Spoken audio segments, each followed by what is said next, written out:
We want to look at the miracle of the ant. And this takes us to Surah An-Naml, the chapter of the ant. Allah subhanahu wa ta'ala has revealed in His book, in Surah An-Naml verse 15, indeed we granted knowledge to Dawood and Sulaiman, and they said in acknowledgement, Alhamdulillah, all praise is for Allah, who has made us excel over many of His faithful servants. And Dawood was succeeded by Sulaiman, who said, O people, we have been taught the language of birds and been given everything we need. This is indeed a great privilege. Sulaiman alayhi salam was given something no other prophet was ever given before. That is the ability to communicate with insects. No other human being has ever been given something like this before. And in the 18th verse, Allah told us, and when they came across a valley of ants, an ant spoke out and said, O ants, go quickly into your homes,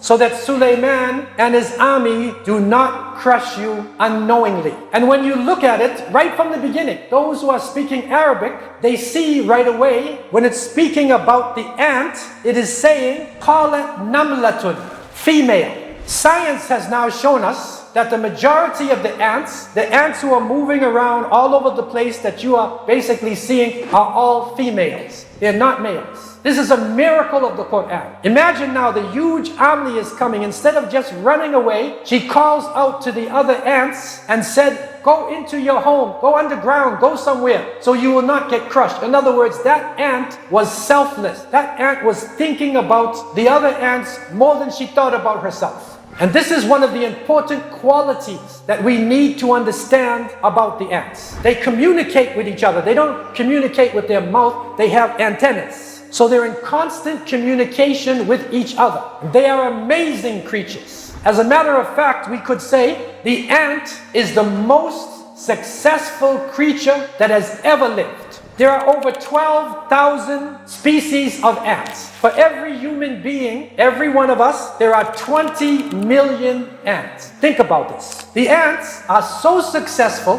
that they live in every single continent of the world except for one place. Antarctica. I don't know why it's Antarctica, but Antarctica, there's no ants. Every single place in the world, China, Europe, Africa, India, the Americas, everywhere in the world, there are ants. You know what's so interesting about them? A colony of ants can be about 10 million ants in a colony, but they will mix with other colonies and they can form what is called a super colony, which is billions of ants. Now, what is the miraculous thing about ants is that even though they are so much in number, they are one mind.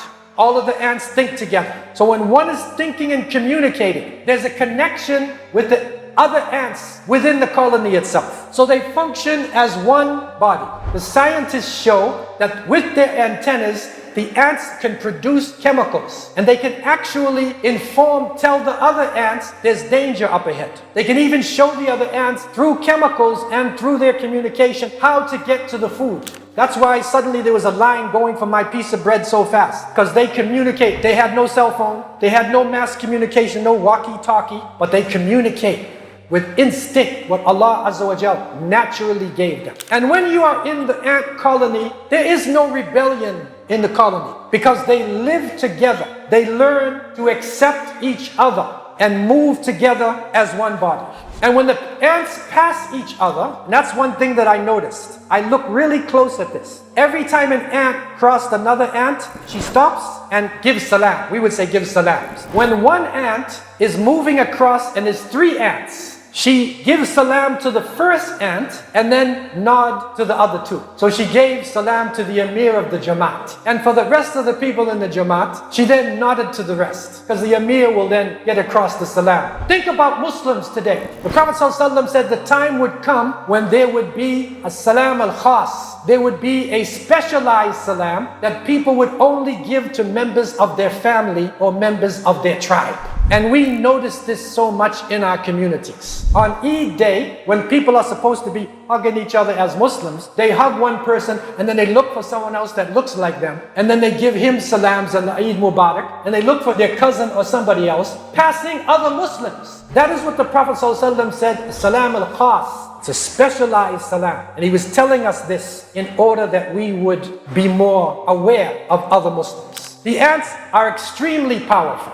You know, one ant can lift 50 times his weight. You could take 5 automobiles, 5 cars, and he can lift them all up if you have the power of an ant. But even though the ant has this power, they do not use their strength against each other. They use it only if somebody who is attacking the colony. And think about it, when we get a little bit of strength, we do a little exercise. We learn a little Arabic.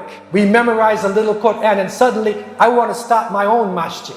I want to have my own Jamaat, because he thinks he has a little bit of power. If all the Muslims were united, we would be a powerful block, a powerful body. But when division is between one masjid, one community, one ethnic group and another, then you're just a lot of different communities. But when you have what is called ummah consciousness, the ummah, the nation, the ants have ummah consciousness. There are all types of ants. There's the queen, who is the ultimate female. And the queen is special. And she is naturally the queen. She doesn't have to go to charm school to learn how to be a queen, to walk in a certain way, to talk in a certain way. It comes natural. In some colonies, they even found there are certain ants that have big claws. They're like machinery. They lift heavy things. There are other ants whose bodies are really strong, and they are the ones who go to the front line if there is an attack. So there's all types of ants doing all types of activities, but yet and still they work together. And you know what is one of the beautiful things about ants themselves? It's their character. Imagine one ant can lift 50 times their weight, but yet they are polite with each other. An experiment was done with a group of ants in Argentina, and they made a maze. And they put the ants in the maze so it has little lanes and corridors. And what they did, you're going along a lane and they blocked it. You go another one, they blocked it. And they found out that the more difficult it became is the more patient the ants became. Think about human beings. Think about us if you're in line and people get unruly and start fighting each other. We even experience this when we're on Hajj. It can happen with human beings, but the ants, the more difficult it came, is the more polite they were with each other, because they realized that their success is the success of the Jamaat. It's not just their own success, and being patient is an amazing thing. But sometimes even the ants get angry. And in one case, they evolve according to the situation. There was even an ant in America, in Texas, they said the ant of all ants, and that these ants were attacking electronic devices. They were attacking the computers. And the Americans had to make all kinds of poisons. And when they make the poison, the ant evolves and he defeats the poisons. They said it was the ant of all ants. It was an unbelievable experience that they were having, and to show what the ants can do. Some of the lessons for the Muslims today. Number one, the ants are in submission to Allah subhanahu wa ta'ala. Excellent character, politeness, hard work, acceptance of each other. Think about these qualities. We need to workshop these. We need to show this to our younger generation. Selflessness. It is said that in the battle of Mu'tah, when the Muslims were facing the Romans, and one of the Sahaba, radiallahu anhum ajma'in, he was wounded and he was calling out. He was calling out for water. And they came to him, and then he heard his brother. And so he said, don't give it to me, give the water to my brother. And they went to the other one, he was calling out, and he went to the third person. And when they reached him, he had died, shaheed. They came to the second, he died, shaheed. And they came to the first, and he was shaheed. Selflessness. How you think Islam spread so rapidly? In 100 years, Islam had entered China, far north in the Caucasoid Mountains, deep south on the Swahili coast, all the way to the Atlantic Ocean. 100 years. Thinking in one mind. This is not easy. There may be some differences amongst us, but at the end of the day, we are all Muslims. We are the people of the Qibla. And we need to be able to look at each other for that which is similar instead of that which is different. I was in one country, I won't say which one it is, and the Imam read the Salat, so beautiful, Salat al-Maghrib, and I said, Ameen. I was the only one in the mosque. But when they finished, they said, where's that shaitan? Where is it? And they came to get me and they said, brother, why? I said, get Sahih al-Bukhari. And you will see that the Sahaba said, Ameen so loud, it shook the building. So you have the right to be silent or the right to say aloud. All of it is allowable within Sunnah. See? That's what knowledge can do. And so this unity that we need to have, I call it operational unity. And that is, we have Muslims from different schools of thought, we have different Islamic movements, but we need to have operational unity. We learn to work together. If there's a difference, we discuss amongst each other. If we disagree, then we agree to disagree. But we still love each other and we still protect each other. That is the example of the ants. In a poem it said, courage isn't always a lion's roar. It's also the silence of ants